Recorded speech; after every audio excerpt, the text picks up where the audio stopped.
வேற யாராவது இந்த பிசிபி பற்றியோ இபிஆரை பற்றியோ ஜிஎஸ்டி பற்றியோ அல்லது கரண்ட்டை பற்றியோ ஏதாவது இருந்தால் கேளுங்க, சொல்கிறேன்.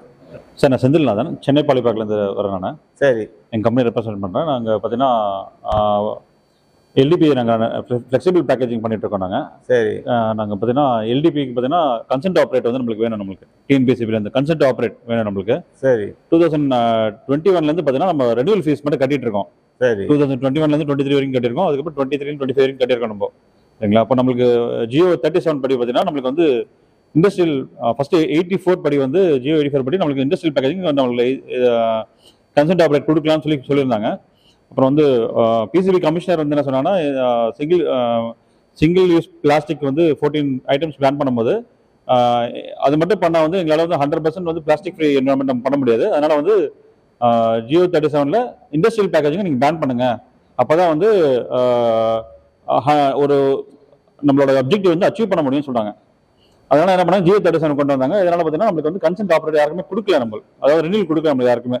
அதாவது பிளாஸ்டிக் மேனுஃபேக்சர், அதாவது எல்டிபி மேனுஃபேக்சர்ஸ், கவர் மேனுஃபேக்சர் யாருக்குமே கொடுக்கல. இப்போ நம்ம என்னன்னா, இப்போ நம்ம அதாவது பிசிபிலாம் என்ன பண்றாங்கன்னா, பிசிபி ஆஃபீஸ்ல இருந்து யாரெல்லாம் வந்து ரெனியூவல் கொடுத்துருக்காங்களோ அவங்க அதை டிஸ்டர்ப் பண்றது இல்லை. யாரெல்லாம் ரிஜிஸ்டர் பண்ணாமல் இருக்காங்களோ அவங்க தான் டிஸ்டர்ப் பண்ணிட்டு இருந்தாங்க. அது ரீசெண்டாக 2 இயர்ஸ்லாம் அப்படி தான் பண்ணிட்டு இருந்தாங்க.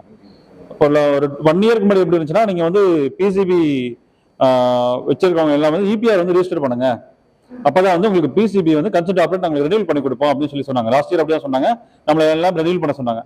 சரி நம்ம என்ன பண்ணோம்னா, நம்மளுக்கு வந்து அது கைடன்ஸ்ல லாஸ்ட்ல வந்து டாப்மா எல்லாம் சேர்ந்து வந்து நம்மளுக்கு வந்து கைடன்ஸ் கொடுத்து நம்மளுக்கு வந்து ரிஜிஸ்டர் பண்ண சொன்னாங்க. நம்மளும் வந்து ஒரு சிலர் வந்து ரிஜிஸ்டர் பண்ணாங்க, நாங்களும் ரிஜிஸ்டர் பண்ணோம். அதில் ரிஜிஸ்டர் பண்ணோம். ஆனால் வந்து இங்களுக்கு வந்து பார்த்தீங்கன்னா டிசம்பர் லாஸ்ட் இயர் வந்து டிசம்பர் 15 நாங்கள் வந்து ஃபீஸ் கட்டிட்டோம் நாங்கள் இபிஆருக்கு. ஆனால் எங்களுக்கு வந்து அப்ரூவல் வரல. என்ன ரீசனா, ஃபர்ஸ்ட் வந்து என்ன சொல்லியிருந்தாங்கன்னா இபிஆர் இருந்தா நாங்க பிசிபி கொடுத்துருந்தாங்க. இப்ப கடைசியா எங்க நிக்குதுன்னா, இபிஆர்ல நம்ம கிண்டி ஆஃபீஸ்ல போய் செக் பண்ணா, நீங்க வந்து கன்சென்ட் ஆப்ரேட்டர் உங்களுக்கு லைசன்ஸ் இல்ல, லைவ்ல இல்ல, அதனால நாங்க இபிஆர் கொடுக்க முடியாதுன்றாங்க. இது இருந்தா அதை கொடுப்பாங்க, அது இருந்தா அது கொடுப்பாங்க. கடைசியில இப்போ பாத்தீங்கன்னா இப்போ உங்களுக்கே தெரியும், May 31 வந்து இபிஆர் எல்லாமே ரெஜிஸ்டர் பண்ணிருந்தா இல்லைன்னா பெனால்ட்டி வரும்னு சொல்லியிருந்தாங்க. இப்போ எல்லாருமே வந்து பாத்தீங்கன்னா எல்லா கஸ்டமர்ஸும் சரி, எல்லா நம்ம ஜாப் கொடுக்க வெண்டர்ஸும் சரி எல்லாம் கேட்க ஆரம்பிச்சிட்டாங்க, உங்ககிட்ட இபிஆர் லைசன்ஸ் நம்பர் இருக்கான்ட்டு. நாங்க ரிஜிஸ்டர் மட்டும் தான் பண்ணி வச்சிருக்கோம், ஆனா எங்களுக்கு இன்னும் ரெனியூவல் கொடுக்கல எங்களுக்கு. சரிங்களா? இப்போ எந்த கிளாரிட்டியும் இல்லாம இருக்கு உங்களுக்கு.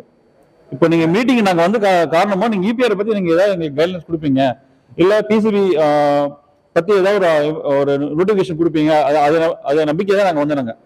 இப்போ லாஸ்ட் மந்த் நினைக்கிறேன் என்ன சொல்லியிருந்தாங்கன்னா, பிசிபி ஹவுஸ் போய் அப்ரோச் பண்ணும்போது May 2nd வீக்ல உங்களுக்கு வந்து பாத்தீங்கன்னா மே லாஸ்ட் வீக் இல்லைன்னா ஜூன் 15th உங்களுக்கு வந்து ஒரு டைமென்ஷன் வந்துடும், உங்களுக்கு வந்து கன்சென்ட் ஆப்ரேட் எல்லாம் கொடுக்க ஆரம்பிச்சிருவோம், இபிஆர் உங்களுக்கு கொடுத்துரும் அப்படின்னாங்க. ஆனா எல்லாம் வாய் வழியா சொல்றாங்க தவிர கிட்டத்தட்ட 2 வருஷம் அப்படிதான் தடுத்துட்டு இருக்காங்க. அதுக்கான ஒரு சொல்யூஷனா வரல. நம்ம வந்து யார் என்ன சொல்றாங்களோ அதுபடி நம்ம ரிஜிஸ்டர் பண்றோம், ஆனா நம்மளுக்கு ஒரு எண்டே இல்லை, அது போயிட்டே தான் இருக்கு. இதுக்கு ஏதாவது உங்ககிட்ட பதில் இருந்தா சொல்லுங்க சார். அதாவது இவராது ஒரு உருப்படியா ஒரு கேள்வியை கேட்டிருக்காரு. நான் வந்து போன வாரம் வந்து வாட்ஸ்அப்பில் பதிவு போட்டேன், நீங்கள் பார்த்தீங்களா? பிசிபி ஆஃபீஸுக்கு போய் எம்எஸ்ஐ பார்த்தேன்னு சொல்லி பார்த்தீங்களா? அதை பார்த்து சார். இப்போ இந்த விஷயம் நீங்கள் சொல்கிறது வந்து எல்லாம் நான் பேசினேன். இப்போ சொன்ன விஷயம்லாம் வந்து பேசிட்டு, அதாவது இப்படியே சொன்னேன், கையும் காலையும் கட்டி வச்சுட்டு நீ வண்டியை ஓட்டுன்னா நான் எப்படி ஓட்ட முடியும்? கன்சென்ட் வந்த பிறகு தானே நான் இபிஆர் அப்ளை பண்ண முடியும் அப்படின்னு சொல்லிட்டு சொன்னேன். நீங்க நினைக்கிற மாதிரி அவங்க வந்து கன்சென்ட் கொடுக்காம இல்லை, கொடுக்குறாங்க. நான் சொல்றது புரியுதா? நான் சொல்றது மட்டும் கேட்டுங்க, கொடுக்குறாங்க. இப்போ நம்ம அந்த ஹைகோர்ட்ல கேஸில் நம்ம ஜெயிச்சு வந்தோம் இல்லையா? கடந்த சில வருஷங்களாக நம்ம அசோசியேஷன் மூலயமா போட்டு பிசிபி கன்சென்ட் ரினியூவலும் புதுசும் வாங்கி கொடுத்துருக்கோம். ஒரு லிமிட்டடு பெரிய அளவில் வாங்கிட்டு கொடுத்துருக்கோம். ஆனால் இந்த கன்சென்ட் ரினியூவலையும் கன்சென்ட் வாங்குறதுலையும் பல லட்சம் ரூபாய் வந்து நடக்குது. அவங்க வந்து எல்லாரும் சொல்ல நிறைய அளவில் பல லட்சம் ரூபாய் வாங்கிக்கின்னு சில இடத்துல கொடுக்குறாங்க. அவங்க சில அதிகாரிகள் அந்த மாசு கட்டுப்பாடு வாரியத்தில் அந்த வருமானத்தை இழக்க விரும்பல. புரியுதுங்களா? இப்போ இபிஆர் கேஸ் இருக்குதுன்னு சொன்னேன் இல்லையா ஹைகோர்ட்டில், உங்களுக்கு ப்ராக்டிக்கலாக எந்த பிரச்சனையும் வராது, அதை உறுதிமொழி தரேன். இந்த மாதிரி விஷயத்துக்கெல்லாம் நல்ல ஒரு சீனியர் லாயராக வச்சு பக்காவாக கரெக்டாக, ஒரு பக்கம் இபிஆர் பண்ணலன்னா உன்னை நடவடிக்கை எடுப்பேன்னு மிரட்டுறான், இன்னொரு பக்கம் பிசிபியை ரினியூவலும் பண்ண மாட்டேன்றான், புதுசாகவும் கொடுக்க மாட்டேன்றான் ஒரு டர்ம்னு. அங்கே இபிஆர் ரிஜிஸ்ட்ரேஷன் பண்ண போனோம்னா பிசிபி கரண்ட்டில் இருந்தால் தான் அங்கே ரிஜிஸ்ட்ரேஷனே உள்ளே போகும், இல்லைன்னா உள்ளே போகாது. இப்படி இருக்கிற சமயத்தில் இதுவும் ஒரு முரண்பாடு, அதுவும் ஒரு முரண்பாடாக இருக்குது. இந்த முரண்பாடெல்லாம் சொல்லி இந்த மாதிரி ஒரு கூட்டத்தை கூட்டி ஒரு இந்த சூட்டோட சூட்டாக ஒரு 2000 பேர் 3000 பேரை வச்சு ஒரு ஊர்வலமோ அல்லது ஒரு போராட்டமோ நடத்தி அதை ஹைலைட் பண்ணி பேசலாம். நம்ம இப்போது நான் ஒரு போராட்டம் நடத்தி ஒரு 3000 பேரை வச்சு பண்ணிவிட்டு அந்த பிரச்சனையை நான் ப்ரெஸ்ஸில் போய் பேசுகிற சிம்பிள்னா இந்த அமைப்பு முன்னாடி 3000 பேர் இருக்கிறாங்கன்னு எல்லாரும் போடுவான். நான் சொல்கிறது புரியுதுங்களா? நான் நாளைக்கே ப்ரெஸ் மீட் வச்சு இதெல்லாம் சொல்லலாம், ஆனால் ஒன்றுமே இது இல்லாமல் சொல்கிற சிம்பிள் அது ஒரு 4-5 இதில் வரும், வேறு ஒன்றும் பெரிய எஃபெக்ட் வராது. ஆனால் அந்த அளவுக்கு இங்கே நமக்கு ஒன்றுமே சப்போர்ட் இல்லை. நான் சொல்கிறது புரியல? அதுவும் சில விஷயங்களை சொல்ல முடியல, எதிர்மறையாகவே செயல்படுறாங்க. இந்த மெம்பர்ஷிப் சேராதீங்க, இந்த பணத்தை கொடுக்காதீங்கன்னு எவ்வளோ பேர் சொல்லினுங்கிறாங்க தெரியுங்களா? இதில் சேர்ந்துடாதீங்க, இது பண்ணிடாதீங்க இப்படின்னு. இப்போது நீங்கள் இதை முரண்பாடுன்னு சொல்கிறீங்களே, தமிழ்நாட்டில் தொழிலே ஆரம்பிக்க முடியாது, பிளாஸ்டிக் தொழிலுன்னு இருக்குது, பிசிபி கொடுக்குறான். ஆனால் இதே தமிழ்நாட்டில் ஒரு எக்ஸிபிஷன் நடத்துகிறாங்க, அந்த எக்ஸிபிஷனில் எல்லாரும் வாங்க, புதுசாக பிளாஸ்டிக் தொழிலை ஆரம்பிங்க, உங்களுக்கு சிறப்பான எதிர்காலம் இருக்குதுன்றாங்க. இது முரண்பாடாக தெரியலையா? இது ஒரு ஒன்றுமே தெரியாத ஒருத்தன் வரான், இன்னைக்கு ஒரு 50 லட்சம் ரூபா எடுத்துக்கின்னு ஒரு எம்பிஏ முடிச்சுட்டு, அவனுக்கு இதெல்லாம் தெரியாது, நீங்கள் லைனில் இருக்கீங்க தெரியுது, அவன் ஒரு 50 லட்ச ரூபா மிஷினை போட்டு ஆரம்பிச்சு நாளைக்கு அந்த மிஷினை நீ எப்படி ஆரம்பிச்ச, உனக்கு தடை இருக்குத, அது சீல் வச்சா இவங்க அந்த பணத்தை கொடுத்துருவாங்களா? இப்படி நம்மளை சுற்றி நடக்கிறது பூராமே நம்மளை அழிக்க பார்க்கறதுக்கு தான் நடக்குது. இதை சொல்லி நம்ம இதெல்லாம் நடக்குது, இந்த மாதிரிலாம் இருக்குதுயா, இதெல்லாம் வாங்க, நான் வேற ஒன்றுமே கேட்கல. ஏதாவது ஒன்றுன்னா நாங்களாம் ஒரு ஆர்ப்பாட்டம் போராட்டம் நடத்துகிற சென்டர்லன்னா 10 நாள் நாங்கள் ஒர்க் பண்ணணும் ஆஃபீஸில், ஒன்றும் ஈஸி கிடையாது. இப்போ இந்த மீட்டிங் வைக்கிறோன்னா 4 தடவை இந்த ஹோட்டலுக்கு போகிறோம், பண்ணுறோம், எல்லாம் செய்கிறோம். ஆனால் எதுவுமே இல்லாமல் எதுவும் பார்த்துக்கின்னு பேசிக்கின்னு அந்த மனப்பான்மை ஒரு விரோத மனப்பான்மையோட செயல்பட்டுக்கின்னு இப்படிலாம் இருக்கிற சமயத்தில் எவ்வளோதான் நம்ம செய்ய முடியும்? ஒரு மெம்பர்ஸ் சேருங்கன்னா என்ன, நிறைய நிர்வாகிகள் உட்காந்துக்கின்னு நீ போகாத, நீ சேராத, வாழாத, அவர் செய்வார், அதெல்லாம் இருக்குது அப்படின்னு சொல்லின்னு இருக்கிறாங்க. அப்படி இருக்கிற சிம்பிளாக இந்த விஷயம் எப்பேற்பட்ட விஷயம் இது. இன்னைக்கு இதை தான் சொல்லணும்னு எல்லாம் நினச்சி இங்கே எவனும் அந்த இதுவே இல்லை. ஆனால் நாளைக்கு நோட்டீஸ் வந்த உடனே சார் சார் சார் ஏதாவது பண்ணுங்க சார், அந்த நோட்டீஸ் வந்தது நாங்கள் அந்த நோட்டீஸ் நான் என்ன பண்ண முடியும்? இந்த ரீசைக்கிளுக்கு அவ்வளோ பெரிய பிரச்சனை இருக்குது. இப்போ இந்த விஷயத்தை ட்ரை பண்ணின்னு இருக்கோம் அசோசியேஷனில். இதை எல்லாருக்கும் இப்போ நான் பேசுகிறேன்னு வச்சுங்களேன், இப்போ எல்லாருக்கும் கிடைக்குதுன்னு இப்போ இந்த வீடியோவை போடுவேன் நான், எல்லாருக்கும் நம்ம அதில் பார்த்துக்கலாம். நம்ம மீட்டிங்க்கு போகணும், இந்த வீடியோ போடுறதே இப்போ ஒரு பிரச்சனை ஆகிடுது, ஒரு மைனஸ் ஆகிடுது. அவர் எல்லாத்தையும் வீடியோவில் சொல்லிடுவாருப்பா, அதில் தெரிஞ்சுக்கலாம். நம்ம அங்கே போனால் மெம்பர் ஆகும் அது இதுன்னுவாங்க, எதுக்கு தேவையில்லாத விஷயம். நல்லா புரியுதா உங்களுக்கு? இப்படி மனப்பான்மை, இந்த மனப்பான்மை உள்ளவங்களோட தான் நம்ம தொடர்ந்து இந்த அமைப்பை நடத்த வேண்டியதாக இருக்குது. ஒரு எடுத்து செய்கிறாங்க, அவங்களுக்கு நம்மளால் முடிஞ்ச இது பண்ணுவோம். ஒரு வக்கீலுக்கோ அல்லது இதெல்லாம் கோர்ட்டில் போனால் இவங்க பிசிபியில் அங்கே சொல்ல முடியாது. நான் அன்னைக்கே சொன்னேன், நான் அந்த எம்எஸ்கிட்டே சொன்னேன், இதெல்லாம் நாங்கள் கோர்ட்டில் சொல்ல வேண்டியது இருக்குங்கன்னு. சார் சார் இருங்க சார், எல்லாம் சரியாயிடும். அவங்க நல்லா அவங்களுக்கு தெரியும் இது எல்லாமே அயோக்கியத்தனமான விஷயம்னு, வேணும்னாலே செய்யறாங்க. பணம் சம்பாதிக்கிறதுக்காக செய்யறது தான் இவ்வளவும். சார் இப்போ நீங்க சொல்லுங்க. பிசிபி பார்த்தீங்கன்னா இப்போ அந்த பாலுக்குலாம் வந்து பேன் பண்ணியிருந்தாங்க, பால் பாக்கெட் பண்ணுறதுக்கு பேன் பண்ணியிருந்தாங்க, மில்க் ப்ராடக்ட்ஸ், மில்க் பேக்கெட்ஸ். இப்போ அதுக்கெல்லாம் வந்து ரிலாக்ஸேஷன் சொல்லி வந்து லாஸ்ட் மந்த்தே வந்து கோர்ட்டில் வந்து டைரக்ஷன்ஸ் கொடுத்துட்டாங்க, ரிலாக்ஸேஷன் கொடுங்கன்ட்டு. அதோட காப்பி எதாவது இருக்குங்களா உங்களுக்கு, கிடைக்குமா? அதை கோர்ட்டில் என்ன வந்து ஜட்ஜ் என்ன சொன்னார், அதை பற்றி எதாவது பப்ளிஷ் பண்ணியிருக்காங்களா? இல்லை, அது வந்து அவங்க இவங்களே சொல்லிட்டாங்க, அந்த இதெல்லாம் நிறுத்திடலாம், ஒன்றும் பண்ண முடியாதுன்னுட்டாங்க கோர்ட்டில். சரிங்க, நீங்கள் சொல்கிறீங்க வாய் வார்த்தையே நம்ம கேட்குறோம், நம்ம காதுபடி தான் கேட்குறோம். பட் ஆர்டர் ஏதாவது இங்கே இருக்கா, நம்மளுக்கு எதாவது இருக்கா? அது எப்போ வரும்? ஏதாவது உங்களுக்கு எதாவது தெரியுமா? அதை நான் பார்க்குறேன். அது கோர்ட்லேயே ஓப்பனாக சொல்லிட்டாங்க அவங்க. அதை வந்து இவங்களும் ஏற்றுக்கினாங்க, ஜட்ஜுங்களும் ஏற்றுக்கினாங்க. அதாவது இப்போ நமக்கு ஒரு அருமையான தீர்ப்பு கிடைச்சிருக்குதுங்க. ரீசைக்கிள் பண்ணக்கூடிய ஐட்டத்தெல்லாம் பெர்மிஷன் கொடுங்கன்னு சொல்லி கிடைச்சிருக்குது. இப்போ அதை வந்து செய்யறோம், நம்ம ட்ரை பண்ணுறோம். இப்போ நான் வந்து அன்னைக்கு எம்எஸ் கிட்ட போகிறேன், வரேன், பேசுகிறேன், எல்லாம் செய்கிறேன். என்னால் என்ன முடியுமோ இதோ இன்னைக்கு வந்து உடனடியாக இந்த மீட்டிங் வைக்கலன்னா யாராவது கேட்பாங்களா? யாராவது கேட்க முடியுமா? எதுக்காக வந்து இந்த ஞாயிற்றுக்கிழமை உட்காந்துக்கின்னு எல்லாரையும் வாங்க, இந்த மாதிரி இருக்கிற சிக்கல் பிரச்சனை இருக்குதுன்னுலாம் செய்கிறோம். ஆனால் இந்த ஒரு விஷயத்தை புரிஞ்சிக்காம செய்யற சமயத்தில் எனக்கு மேற்கொண்டு செய்யவே முடியல.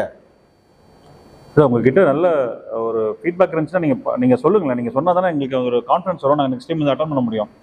அதாவது நாங்கள் வந்து இந்த எம்இஎஸ் ப்ராப்ளத்துக்காக வந்து மனித சங்கிலி செஞ்சோம். அவர் சார் வந்து ஒரு 10 பேர் அவங்க கம்பெனிலேருந்து கூட்டின்னு வந்தார். நம்மக்கிட்ட இங்கே 300 பேர் இருக்கிறாங்க இதில் இந்த சென்னையில். ஒரு 10 பேர் ஒரு கம்பெனிக்கு கூட்டின்னு வந்தால் கூட 3000 பேர் ஆகிடும். ஒரு இந்த நிர்வாகிகள் இவங்க ஒரு 10 பேர் தான் கூட்டின்னு வந்தோம். அதில் உங்கள் கம்பெனி ஒன்று. இதுதான் இது பிரச்சனை. இப்போ 300 பேர் நம்ம மெம்பராங்க. இதில் இப்போ எவ்வளோ செலவு பண்ணுறாங்க, மேனுஃபேக்சர்ஸுங்க என்னென்னமோ பண்ணுறாங்க. இதுக்கு வந்து ஒரு நல்ல வக்கீலை பார்க்கணும், நல்ல இதை பண்ணி நம்ம கோர்ட்டில் மூவ் பண்ணணும், கொல்லணும். இப்போ எக்ஸிஸ்டிங் வக்கீலுக்கே இது கொடுக்கறதுக்கு கஷ்டமாக இருக்குது, ஃபீஸ் கொடுக்கறது. இது சொன்னால் 110 120 பேர் தான் சேர்ந்துருக்குறாங்க இது வரைக்கும். அதாவது இபிஆர் இருக்குது, பிசிபி இருக்குது, கரண்ட் இருக்குது. இதுக்கு எல்லாத்துக்கும் வந்து நான் வந்து கோர்ட்டு மூலியமா தீர்வு கிடைச்சா நல்லா இருக்குமே நினைக்கிறேன் நான். ஆனால் அதுக்கு சஃபிஷியண்ட்டாக ஒரு பணம் இருந்தால் தானே செய்ய முடியும். அவங்கெல்லாம் என்ன தெரியுமா நினைக்கிறாங்க, எப்படியாவது இவங்க செய்வாங்க, அந்த பலன் வருது இல்லை, அந்த பலனை நம்ம அனுப்பிச்சிக்கணும்னு அவ்வளோ ஒரு எண்ணமாக இருக்குதாங்க. அது வந்து ஒரு உற்பத்தியாளராக ஒரு இதுவாக ஒரு தொழில் முனைவோராக இருந்து செய்கிறது நமக்கு கஷ்டமாக இருக்குது. நினைக்கிற சமயத்தில் வர்ற சமயத்தில் அதை யூஸ் பண்ணிக்கலான்னு. இப்போ உங்கள் பிரச்சனை வந்து ஜெனினான பிரச்சனை, அதில் பிரச்சனை உங்களுக்கு ஒன்றும் வராது, நீங்கள் இதுவாக நடத்தின்னு இருக்கலாம்.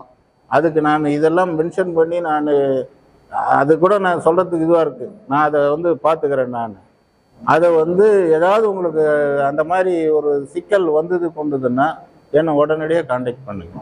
கண்டிப்பாங்க சார். நம்ம இருங்க, அவர் வேற ஏதாவது கேட்குறாரு.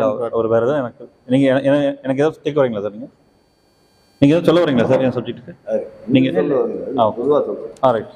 சொல்லுங்க. வேற ஏதாவது? இல்லை வேற எதுவும் இல்லை சார். இந்த இபிஆருக்கும் இந்த பிசிபி பற்றி தான் சார் கேட்க வந்தேன் நான். அதாங்க, இது ரெண்டும் ஒன்னோட ஒன்று சேர்ந்த பிரச்சனை. இந்த பிரச்சனையை வந்து நம்ம பண்ணின்னு இருக்கோம். இதை பற்றி தான் இன்னைக்கு போய் பேசியிருக்கேன் நான். அது வந்து கூடிய சீக்கிரம் அது வந்து இதுவாகும். அது சார் ஒரு சஜஷன் மட்டும் சொல்லிடுறேன். இப்போ நம்ம நிறைய பேர் ஃப்ளெக்சிபிள் மேனுஃபேக்சரிங்ல இருக்கீங்க, சரிங்களா? அப்போ பார்த்தீங்கன்னா நம்மளோட ஆர்பிஐ வந்து ஒரு இடத்துல அரைச்சி நம்ம அதாவது வெர்ஜின் ஆர்பிஐ வந்து நம்ம அரைச்சி நம்ம யூஸ் பண்ணுறோம், நம்ம ரீசைக்கிள் பண்ணி யூஸ் பண்ணுறோம். நம்ம அது வந்து ஆத்தரைஸ்டு பர்சன் யார் இருந்தாங்க அவங்க கிட்ட கொடுங்க. யார் வந்து பிளாஸ்டிக் வேஸ்ட் மேனேஜ்மெண்ட் சர்டிஃபிகேட் வச்சிருக்காங்க, யார் வந்து இபிஆர் வச்சிருக்காங்களோ அந்த ரீசைக்கிள் கிட்ட கொடுத்துட்டு வாங்கிக்கோங்க. அப்போ வந்து உங்களுக்கு வந்து அவங்க ஒரு இன்வெஸ்ட் பண்ணுவாங்க. அது உங்களுக்கு ஒரு நீங்க சொல்றது என்னன்னு எனக்கு சார். இப்போ சார் நான் வந்து ஒரு மேனுஃபேக்சர் சார், நான் எல்டிபி மேனுஃபேக்சர். இப்போ என்னோட வந்து ப்ராசஸ் வேஸ்ட் எனக்கு இருக்கும். ஃபார் எக்ஸாம்பிள் எனக்கு ஒரு ஒன் மந்த்துக்கு வந்து ஒரு 1 டன் வருதுன்னு வச்சுக்கோங்க, வேஸ்ட், நேச்சுரல் வேஸ்ட் வருது. இப்போ நான் அதை வந்து கிரானுவல்ஸை திரும்ப கன்வெர்ட் பண்ணி நான் யூஸ் பண்ணலாம். நான் யூஸ் பண்ணுற வெர்ஜன் தான். நான் திரும்ப வந்து ரீசைக்கிள் பண்ணி நான் வந்து அரைச்சி திரும்ப கிரானுவலாக திரும்ப ரீப்ராசஸ் மெட்டீரியல் நான் யூஸ் பண்ணணும், திரும்ப எக்ஸ்ட்ரூஷன் பண்ணணும். அப்படின்னா நான் வந்து ஒரு லோக்கல் நம்ம தப்பா எடுத்துக்காதீங்க, ஒரு சர்டிபிகேட் இல்லாதவங்க கிட்ட கொடுத்தா அது நம்மளுக்கு திரும்ப ரிஸ்க் தான். அது நீங்க பெட்டரா வந்து ஒரு certificate, for example plastic waste management இல்லை இபிஆர் சர்டிபிகேட் வச்சிருக்க ரீசைக்கிளர் கிட்ட கொடுத்தீங்கன்னா உங்களுக்கு அவங்க திரும்பவும் பில் பண்ணும்போது நீங்க வந்து ஒரு ரீசைக்கிள் ஆத்தரைஸ்டு பர்சன் கிட்ட யூஸ் பண்ற மாதிரி உங்களுக்கு இருக்கும். அந்த மாதிரி யூஸ் பண்ணீங்கன்னா உங்களுக்கு வந்து இபிஆர் கிடைக்கிறதுக்கும் பெனிஃபிட்டா இருக்கும். ஜஸ்ட் ஒரு சஜஷன் சார். நீங்க சொல்றது தான் நான் ஏற்கனவே சொன்னேன். இந்த சர்டிஃபிகேட் கொடுக்கறத பத்தி நீங்க அது கேட்டீங்க இல்லையா? மற்ற மாநிலத்திலாம் ஏன்னா இங்க வந்து இபிஆர் ரிஜிஸ்ட்ரேஷன் ஆகாத ஒரு காரணத்தினால இன்னும் தமிழ்நாட்டில் அந்த பிரச்சனை வரல. நான் சொல்ல அந்த சர்டிஃபிகேட் பிரச்சனை புரியுது சார். மற்ற மாநிலத்திலாம் இது வந்துன்னு இருக்கு. அந்த சர்டிஃபிகேட்டுன்றதே வந்து மல்டிநேஷனல் கம்பெனிஸுங்களை காப்பாற்றுறதுக்காக வந்தது தான் அந்த சர்டிஃபிகேட்டே. அந்த சர்டிஃபிகேட்டை வந்து இப்போ நீங்க நல்லா யோசனை பண்ணி பாருங்க. நம்ம வந்து there are 2 types of plastics இருக்கு, ரீசைக்கிள், நான் ரீசைக்கிள்டு. இப்போ நான் ரீசைக்கிள் ஆட்கள் வந்து 500 டன் அவங்க யூஸ் பண்றாங்கன்னா அந்த 500 டன்னு ப்ராசஸ் பண்றேன்னு சர்டிஃபிகேட் நம்ம கொடுக்குறோம்னு வச்சுங்க, நம்ம ரீசைக்கிள் பண்ணதை தான் கொடுப்போம். அதெல்லாம் ரீசைக்கிள் பண்ணது தான் நம்ம கொடுப்போம், நான் ரீசைக்கிள் பண்ணதுக்கு கிடையாது. நான் ரீசைக்கிள் பண்ணி நம்ம பண்ணல. அப்போ அதுவே ஒரு தப்பு. அரசாங்கம் வந்து இதெல்லாம் வந்து கோர்ட்ல போயிட்டு நான் வந்து சொல்லி செய்ய முடியும், இதெல்லாம் கரெக்டா அவங்களுக்கு புரிய வச்சு செய்ய முடியும். ஆனா இதுக்கு வந்து நான் வைக்கணும்னா 50 லட்சம் ரூபா கேட்பான் அந்த வக்கீல். நான் சொல்றது புரியுங்களா? அப்பேற்பட்ட வக்கீல தான் நான் வச்சு இதுக்கு பண்ண முடியும். அப்பதான் அந்த இடத்துல வந்து, அதாவது கோர்ட்ல வந்து நம்ம 1000 தான் பேசினாலும் ஃபேஸ் வேல்யூன்னு ஒன்று இருக்குது. அபிஷேக் சிங்கியும் அல்லது வந்து கபில் சிபிலும் போய் நின்னா அதுக்கு ஒரு ஃபேஸ் வேல்யூ இருக்கிற மாதிரி இருக்குது. அந்த மாதிரி இங்கே சென்னையில் வந்து அந்த மாதிரி ஆட்களை வச்சு ஒரு சீனியர் லாயரை நான் சொன்னேன்னா இதில் என்னென்ன வேகரிஸ் இருக்குதுன்றதெல்லாம் நான் சொன்னேன்னா அவங்களுக்கு தெரியும். இந்த எம்என்சியை வந்து பண்ணுறதுக்காக தான் எவ்வளவும் பண்ணின்னு இருக்காங்கன்னு. ஆனால் அது நான் எங்கே கொண்டு போய் பார்க்கறது? நான் இப்போ நீங்கள் சொல்கிற இதுக்கு ஒரு செட்டப் வைக்கிறேன்னு வச்சுங்க, நமக்குள்ள அதுலேயே தப்பு நடந்ததுன்னா நான் என்ன பண்ணுறது?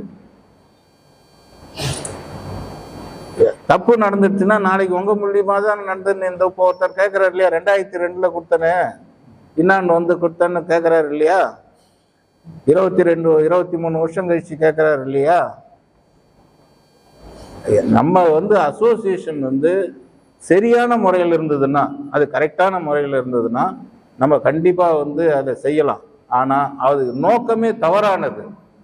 அந்த இபிஆர் வச்சிருக்கிற நோக்கமே தவறான நோக்கம். அந்த நோக்கத்தை எதிர்க்கலாம் எல்லாரும் வாங்கன்னா அது புரியவே மாட்டேன்து. இல்ல அந்த இபிஆரே நம்ம ஒத்துக்க கூடாதுங்க. அந்த குப்பையை வந்து குப்பை வரின்னு கார்பரேஷன் வாங்குறான்ல, அப்புறம் உங்ககிட்ட என்னையும் வந்து நீ குப்பையை வந்து டீல் பண்ணா என்ன அர்த்தம்? அது இது யூரோப்லயே தோத்து போனதுங்க. இது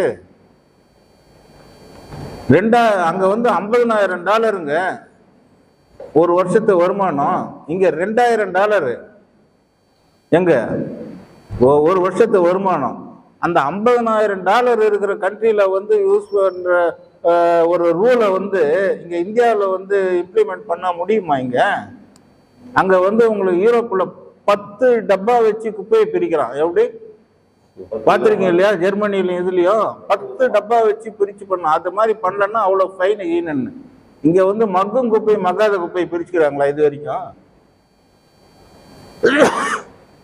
இது வந்து ஒன்று பெரிய அளவில் போராட்டம் நடத்தணும், இல்லையா பெரிய அளவில் கோர்ட்டில் லீகலாக பார்க்கணும். இது 2 தான் இதுக்கு வழி.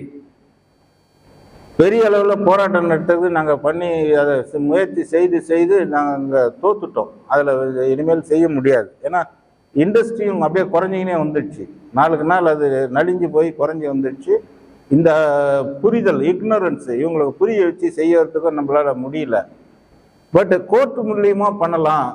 அதுக்கு வந்து நம்மளால, ஏன்னா இந்த வெற்றி கிடைச்ச பிறகு, நமக்கு இந்த ரீசைக்கிளுக்கு யூஸ் பண்ணலான்ற வெற்றி கிடைச்ச பிறகு இந்தியாவிலே எந்த ஒரு அசோசியேஷனுமே பண்ணலைங்க. எந்த ஒரு மாநிலத்திலையும் இந்த ஆர்டர் வரல. அதனுடைய மதிப்பே தெரியலையே. அதனுடைய மதிப்பே இங்க தமிழ்நாட்டில் தெரியல. நிறைய பேர் தெரியாத மாதிரி ஆக்டிங் பண்ணின்னு இதுவாயிடக்கூடாது, இது மேல் கொண்டு வளர்ந்துடக்கூடாதுன்னு ரொம்ப கண்ணும் கருத்தமாக செயல்படுறாங்க. அவ்வளோ ஒரு ஷார்ட் மைண்டடு இதெல்லாம் நடக்குது. சரிங்க. அதில் எங்களுடைய இது வந்து ஒரு அளவுக்கு மேலே அதில் தாண்டி போக முடியல. அதுதான் உண்மையான காரணம். ஆனால் இந்த இபிஆருக்கு ரிஜிஸ்ட்ரேஷனுக்கும் கண்டிப்பாக ஒரு தீர்வு இந்த இதிலே வச்சு கிடைக்கும். அதனால் அதை பற்றி ஒன்றும் இது பண்ணாதீங்க. இந்த இதெல்லாம் இது முடியட்டும். ஓகே. ஏன்னா இது நம்மளே வந்து ஒரு ஸ்டெப்பு போய் 2வது ஸ்டெப் போகலாம். முதல்ல 2வது ஸ்டெப்பு 3வது ஸ்டெப்பு நினைக்க வேணாம். இந்த பிரச்சனை முடியட்டும், அதுக்கப்புறம் அடுத்ததை நம்ம பார்ப்போம். தேங்க்யூ.